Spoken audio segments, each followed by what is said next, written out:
Hi everyone, this is Alan Blay and I'm a professor at Florida State University and I teach auditing at the undergraduate and graduate levels.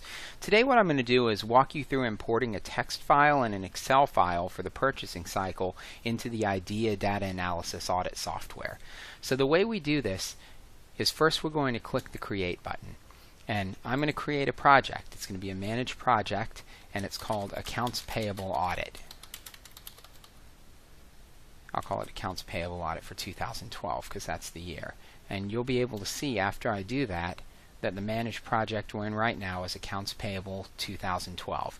Next thing I want to do is change the properties of it. And I'm going to give this report a name. And I'm also going to call this Accounts Payable Audit. And I'm going to give it the period of being from January 1st, 2012 to December 31st, 2012, because that's the period of the data that's from the IDEA workbook data. So I'll change that. Now, the accounts payable file that IDEA provides for use in the auditing classroom with the IDEA version 9 workbook, it's actually a text file. So I'm going to have to import the data using this desktop icon. So whenever you want to convert data from any type of source that hasn't been pulled into IDEA yet, you want to do this. So I'm going to click this and it is going to be a text file. Now I just created this project and when I pull this up you can see it goes to source files and there isn't any there because I haven't put the data in there yet. So you need to know where you've saved your data. So I'm just going to open up my workbook data files for version 9 and I'm going to copy the Accounts Payable 2012 text document and the suppliers document, and I'm just going to copy those straight over into here. Now they're here. And the file I'm going to open up is the accounts payable text file. That's going to be the one I'm going to start up with. So we're going to do that, and when I click next, it's going to look like a mess. Okay, so this looks like a complete mess, and this is a great example for your students. Client data is often very messy, especially with small clients like this one. So we have to format this data before we can actually import it and test it for accuracy. So in this case, the import assistant is telling me that it's determined it's a delimited file. I actually don't see the delimitation in this, so what I was really hoping is that this is tab delimited, which often it is, because people often save data as a tab delimited file. So I'm going to click next, and I'm going to hope it's tab delimited, because if it's not, we could have some serious issues. It is, okay, because I can see it's tab delimited, it's got an encapsulator, and everything is clicking around fine there. So once I click the next button, I can see that it is tab delimited, and it looks very nice actually. So now it looks pretty good, but one thing I can see in looking at this is that there don't seem to be field names, which isn't great because that means I have to figure out what each of these things are, and obviously you can tell your students you'd have to go to the client to figure this out. So we need to try to format this data so that we can use it. So we're going to click next here, and what we've got is you can notice that it has defined these variables based on whether they're characters, numbers, or something else. You can have dates and times and all sorts of other stuff. So actually not all sorts of other stuff. Dates, times, numbers, and characters. So in this case it's called them all characters and numbers. So we need to go through and format these and give them name. And the way you do this in practice is talking to your client, but in reality here, in this case, we're going to use the IDEA workbook.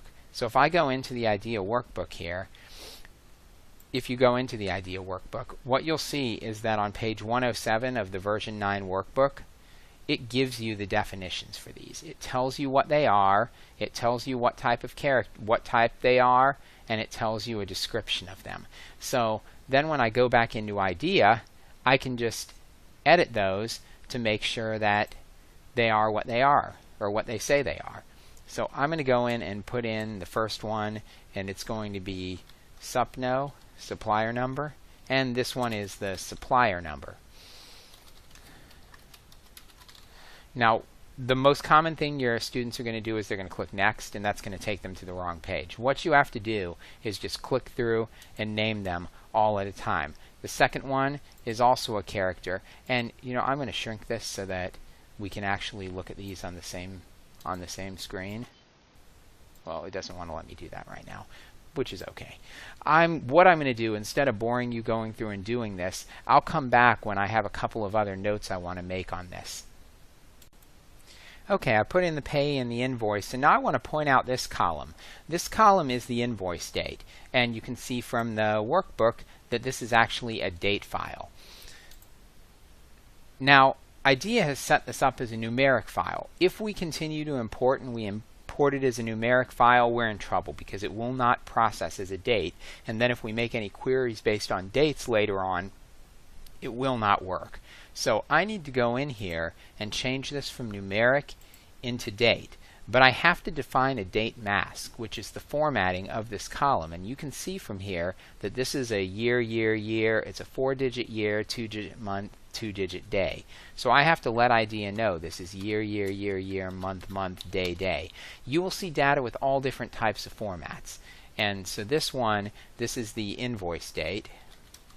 If we're looking at the IDEA database, so this is the invoice date.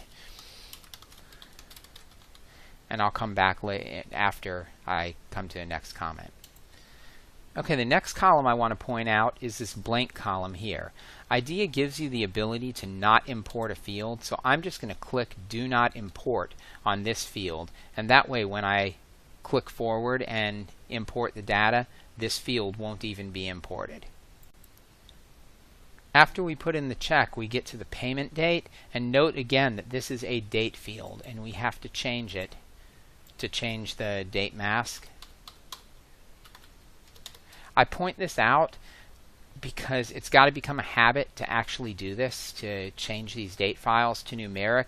Last time I was doing this and showing my class, I changed the first one, made a big point of it, and then forgot to change the date on the next one. And then when I went through and did a query later on to try to do some exceptions testing, I kept getting invalid equation in the equation editor, and it was so frustrating. And it was actually a very good example for my students because they were obviously chuckling tremendously as I'm sitting here pulling my hair out and trying. Well, I have no hair, so that's why. But I was pulling out my figurative hair and trying to debug it as I was doing it, and little by little I figured out that it was the pay date and it was a numeric variable which was killing the query we were trying to do. So be very careful with this one. So that one's going to be the pay date, and then the last one will be the authorization. And that's the payment authorization initials. Alright, so now that we've defined all of these variables, I'm going to go back and check that I did my dates right, because if you don't, it causes you so much trouble down the road. So I'm going to click Next. And as I click Next, it gives me the chance to add one or more imported field.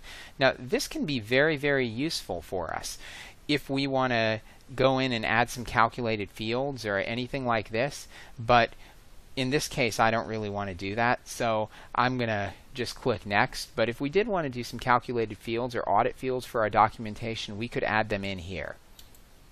And then I can also enter an equation if I wanted to limit the data that was imported. I usually tell my students the reason I'd want to do this if I was looking and I only wanted to query a certain part of the data, or they had given me this massive database. Sometimes if you have a client that's really small and they say use QuickBooks or something, often you get the entire database from the day they open the business with a really small client. And so I'm going to use an import assistant, and if I'm looking at the checks they wrote or the expenditures they made, just like this, a purchasing cycle, I'm only going to input, and I'm going to click this equation editor, and I'm only going to ask for the expenditures within a limited relevant range to examine, usually beginning from a few days before the beginning of the year to a few days to the after the year, so that I can go through and query and do the testing that I need to do. So now we're going to give a descriptive name for this database, and we'll call this Accounts Payable 2012. Accounts Payable 2012. And when I finish, what you're going to see is it pulls up the data. And you can see there's 999 records in here. and I could go down and look at them all if I really wanted to, and usually I do that when I'm trying to get a feel for the data and when I want to test for exceptions, just looking for things that might give me some clues about what I want, what types of exceptions I might want to be looking for. I can also do field statistics again, and this is where I can go in and compare and see if I got everything. And in this case, if I go in and look in the idea workbook and compare this to the client GL, what I'll find is this actually matches up. So this matches to the client's GL, and we don't really have to do any accuracy reconciliations like you sometimes have to do with client data. Just a note, if you do want to demonstrate to your students an accuracy reconciliation with client data where it doesn't balance to the GL, the data set provided with accounts receivable or in the sales cycle actually does not balance initially. Okay, so now we've input the data, it's imported, and we are ready to begin testing. Thanks for listening to this, and if you have any feedback or have any questions for me, you can feel free to contact me.